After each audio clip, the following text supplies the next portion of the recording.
Hello everyone, চলে এসেছি আজকে একটা নতুন ভিডিও নিয়ে। অনেক দিন পর একটা মেকআপ লুক ক্রিয়েট করব। সো আমি ফেসটা ওয়াশ করে নিয়েছি আর ভালো করে ফেসে অ্যাপ্লাই করে নিলাম গুড ভাইবস কিউকাম্বার টোনারটা অ্যাপ্লাই করে নিচ্ছি। দেখো পুরো ফেসে অ্যাপ্লাই করা ডান। দেন আমি ইউজ করছি গুড ভাইবসের সিরাম। এই সিরামটা রিজনেবল প্রাইসের, খুব ভালো। দেখো আমার মুখটা মানে খুব গ্লোয়িং হয়ে যায়।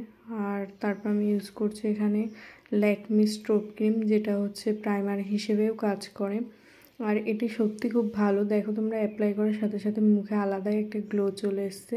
আর এটা খুব রিজনেবল প্রাইসে তোমরা ইউজ করতে পারো।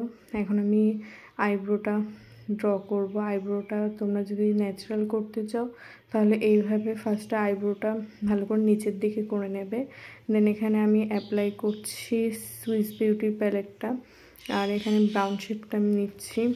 আমি অ্যাপ্লাই করব বর্ডার লাইন অনুযায়ী, আর ভালো করে যাতে সামনের দিকে আইব্রোটা বেশি ফেক না লাগে। সো আমি সামনের দিকে ড্রয়িং করছি না, আমি পিছন দিক থেকেই নিচ্ছি।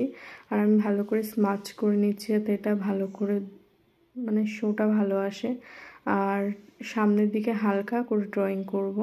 দেখো তোমরা সামনের দিকে যদি তোমরা বেশি ডিপ করে দাও তাহলে সেটাই ফেক লাগে, দেখতে ন্যাচারাল লাগে না। সো আমি ভিতরে স্মাচ করে নিচ্ছি ভালো করে। এবার তোমরাই দেখো দুটোর মধ্যে কতটা ডিফারেন্স। আমি এখানে কনসিলার নিয়েছি আমার স্কিন শেড অনুযায়ী। এখানে আমি নিয়েছি মেবলিনের একটি কনসিলার। আমি ভালো করে অ্যাপ্লাই করে নিলাম এটা, যাতে আইব্রোটা আরও সুন্দর লাগে দেখতে। আমি এটাকে অ্যাপ্লাই করার পর একটু ব্লেন্ড করে নেব। দেখো এরকম উপরে এবং নিচে দু জায়গায় লাগিয়ে নিতে হবে আইব্রোর। তারপর আমি কনসিলারটা চোখের উপরে যেখানে ডার্ক স্পট আছে আমি সেখানে ইউজ করে নিচ্ছি। আর বিউটি ব্লেন্ডার দিয়ে ভালো করে ব্লেন্ড করে নিচ্ছি। ভালো করে ব্লেন্ড করতে হবে। এখানে নিয়েছি এনওয়াইয়ের একটা লুজ পাউডার। এনওয়াই লুজ পাউডারটা নিয়ে আমি আই শ্যাডো প্যালেট ইউজ করেছি এখানে সুইস বিউটির। আমি উপরের দিকে পিচ কালারটা ইউজ করব। ভালো করে ব্লেন্ড করতে হবে। এখানে ছোট ব্রাশটা নিলে ভালো হয় দেখতে, কিন্তু আমার কাছে ছোট ব্রাশটা নেই। আমার কাছে যেটা আছে আমি সেটা দিয়েই করছি। দেখো এটা ভালো করে অ্যাপ্লাই করে নিতে হবে পুরো উপরটা লাইট, দেন ডার্কার, আর তারপর আবার ডার্কার একটা শেড দেবো। এখানে আমি রেড টাইপের পিঙ্ক এটা নিয়েছি। এটা আমি মিডিল পোর্শনে ইউজ করব। আইশ্যাডো ভালো করে অনেকক্ষণ ধরে ব্লেন্ড করতে হবে। আর আজকের লুকটা সত্যি আমার খুবই ভালো লেগেছে। আর পুরো নিচে ইউজ করব এই ডার্ক শেডটা। আর মাঝখান দিয়ে ভাবছি একটু শিমারিও দেবো। দেখো বড় এটা নেওয়ার ফলে ব্রাশটা আমার পাশেও লেগে গেছে। আইশ্যাডোটা আমি পরে মুছে দেবো। আর এখানে আমি এই গ্লিটারটা নিয়েছি, গোল্ডেন গ্লিটার। দুটো চোখেই সেমভাবে ইউজ করব।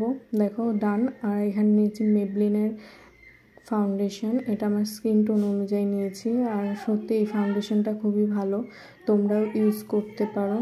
এবার ভালো করে অ্যাপ্লাই করে নিলাম পুরো ফেসে। দেখো ট্যাপ ট্যাপ করে নেব।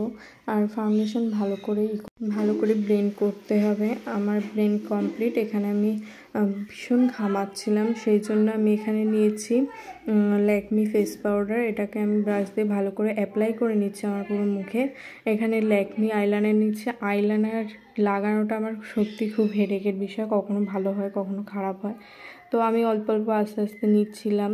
আমি একটু টানা টানা চোখ করবো। আজকে আমি কাজল অ্যাপ্লাই করবো না, জাস্ট আইলাইনারই লাগাবো। দেখো তোমরা আইলাইনার আমার ডান। এখানে নিয়েছি মেবলিন মাস্কারা। আর এই মাস্কারাটা সত্যি খুবই ভালো, আমার খুব পছন্দের একটা মাস্কারা।